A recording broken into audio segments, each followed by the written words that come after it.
I announce, with God's help, with the help of liberty lovers everywhere, that I am putting myself forward as a candidate for President of the United States of America.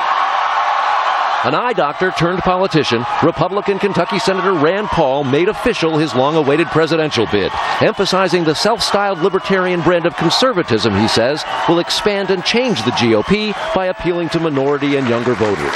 This message of liberty is for all Americans, Americans from all walks of life. It's time for a new way, a way predicated on justice, opportunity, and freedom. But hawks say Paul's weak on foreign policy.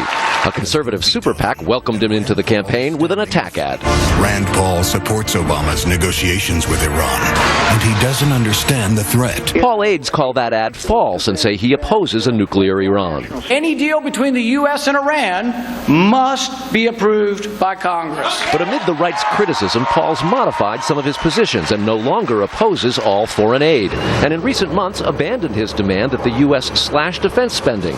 In fact, he now wants more. I envision an America with a national defense unparalleled, undefeatable, and unencumbered by overseas nation building. The Paul campaign welcomes the conservative criticism as evidence that he is a serious top-tier candidate who poses a threat to entrenched GOP establishment interests. We've come to take our country back from the special interests. Paul's also taking heat from the left. Liberal billionaire environmental activist Tom Steyer's dispatching protesters to Paul's first official campaign stops as a candidate.